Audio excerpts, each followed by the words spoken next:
Hello everybody, welcome back to my channel onwards academy. मैं हूँ रश्मि वोरा। आज मैं आपको 125 सीआरपीसी 1973 यानी 125 भरण पोषण जो सेक्शन है सीआरपीसी के अंडर आता है, जिसमें कि महिलाएं अपने बच्चों के लिए मेंटेनेंस यानी भरण पोषण का केस कर सकती हैं और माँ बाप भी अपने बेटे बहू से भरण पोषण यानी मेंटेनेंस के लिए केस कर सकते हैं या उसकी याचिका कोर्ट में दाखिल कर सकते हैं। तो इसके लिए आज मैं आपको इससे रिलेटेड एक बहुत अच्छा इम्पॉर्टेंट हाई कोर्ट की जजमेंट आई है एक केस के अंदर, तो उससे रिलेटेड मैं आपको बता रही हूँ कि क्या हो सकता है। अगर आपको इसकी नॉलेज नहीं है, इसलिए मैं आपको हाई कोर्ट की लेटेस्ट जजमेंट बता रही हूँ। इसमें दिल्ली हाई कोर्ट ने अभी रिसेंट एक केस के अंदर जजमेंट दी, जिसमें कि दोनों पक्षों द्वारा हाई कोर्ट ने एक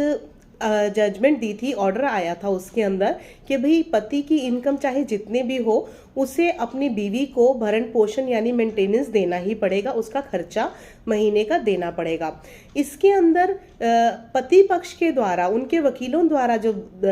पॉइंट्स दिए गए थे, उनके द्वारा ये कहना था उनका पति पक्ष के द्वारा कि उनकी बीवी पढ़ी लिखी है, ग्रेजुएट है, डिग्री होल्डर है, तो इसलिए उसको हम ज़्यादा मेंटेनेंस नहीं देंगे। तो ये उसका मेंटेनेंस का ऑर्डर कोर्ट के द्वारा पास किया गया था इससे पहले कि 25,000 रुपये आप हर महीने देंगे। और एक ये भी कहा गया था कोर्ट के द्वारा कि हर डेट पे 1,000 रुपया और एप्लीकेशंस वगैरह जो भी डॉक्यूमेंट्स कोर्ट में सबमिट किए जा रहे हैं वाइफ के द्वारा, उसके लिए भी 550 रुपीज़ यानी 550 रुपये पति पक्ष के द्वारा पत्नी को दिए जाएंगे, ताकि जो उसका खर्चा हो रहा है, क्योंकि वाइफ अगर काम नहीं कर रही है और अगर पढ़ी लिखी है लेकिन अगर उसका कोर्ट केस के अंदर खर्चा चल रहा है, खर्चा हो रहा है उसके द्वारा, तो उसका ऑर्डर कोर्ट के द्वारा किया गया था कि आप उसका हर डेट पे जितने भी कोर्ट की तारीखें लगेंगी उसका 1,000 रुपया हर डेट का और 550 रुपया एक्स्ट्रा उसका आने जाने का या उसकी एप्लीकेशंस या डॉक्यूमेंट्स का जो भी एक्स्ट्रा खर्चे हो रहे हैं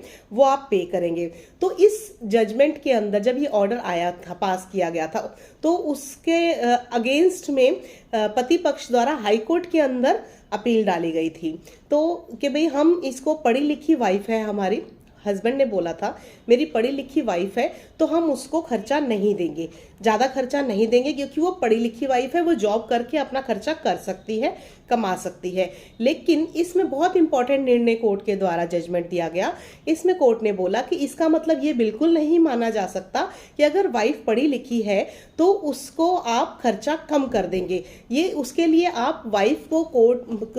पढ़ी लिखी वाइफ को आप जबरदस्ती जॉब करने के लिए बाध्य नहीं कर सकते हैं, ठीक है। तो ये भी इसलिए भी कहा जाता है कि अगर एक महिला पढ़ी लिखी है, शादी के बाद में वो अपने बच्चों को पढ़ाने लिखाने का काम कर सकती है। पढ़े लिखे होने का मतलब जबरदस्ती जॉब करवाना नहीं होता है। तो अगर आपका कोई डिस्प्यूट चल रहा है, ये सब लोगों के लिए मैं बता रही हूँ, किसी का भी अगर डिस्प्यूट चल रहा है हस्बैंड वाइफ का और वो डिवोर्स ले रहे हैं या पति पत्नी अलग रह रहे हैं एक दूसरे से, तो और वाइफ को अगर मेंटेनेंस अपना खर्चा पानी चाहिए, लेकिन वो पढ़ी लिखी है बट वो जॉब नहीं कर रही है, she is not doing anything, कोई जॉब कोई बिजनेस नहीं कर रही है, she doesn't have any income source, उसका अपना कोई इनकम सोर्स नहीं है, तो पति ये कहकर उसका मेंटेनेंस कम नहीं करवा सकता, जो भी कोर्ट ने बांधा है कि भाई आपको इतना हर महीने उसको खर्चा देना ही पड़ेगा, ये कह के नहीं बंद करवा सकता या कम करवा सकता पति कि भाई वो पढ़ी लिखी है, उसको ज़रूरत नहीं है खर्चे की, वो अपने आप कमा के खा सकती है या अपना पालन पोषण अपने बच्चों का कर सकती है। तो कोर्ट द्वारा ये बहुत अच्छा निर्णय दिया गया कि आप पत्नी को बाध्य नहीं कर सकते हैं। तो ये उन सभी महिलाओं के लिए और पतियों के लिए भी है जो लोग ये कहते हैं, बार बार कोर्ट में अपने पेपर्स में लिखते हैं, रिटर्न स्टेटमेंट्स में भी जो भी अपने डॉक्यूमेंट सबमिट करते हैं कोर्ट में, उसमें ये लिखते हैं, बोलते हैं कि मेरी वाइफ ने इतनी इतनी डिग्रीज ले रखी हैं, वो पढ़ी लिखी है, झूठे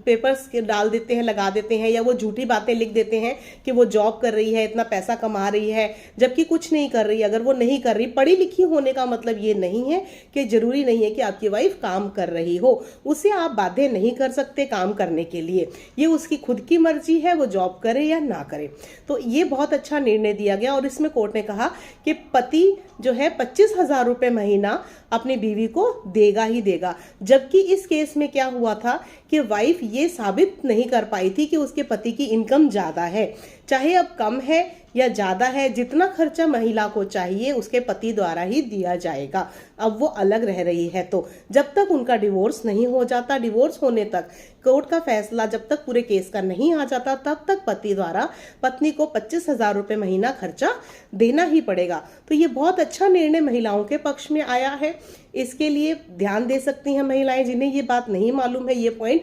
125 सीआरपीसी यानी 125 सीआरपीसी 1973 एक्ट के अंडर ये केस लॉ बहुत इंपॉर्टेंट है। जो लोग ये केस जिनका ये केस मेंटेनेंस का चल रहा है वो इस हाई कोर्ट के इस निर्णय का हवाला देकर कोर्ट में अपना मेंटेनेंस फिक्स करवा सकते हैं। अब जरूरी नहीं है, कोर्ट ने तो ये भी कह रखा है साथ में कि पति चाहे भिखारी ही क्यों ना हो, भीख क्यों ना मांगता हो, उसकी ड्यूटी है अपने बीवी बच्चों का भरण पोषण करने का, माँ बाप का भरण पोषण करने का। इनका ये पूरा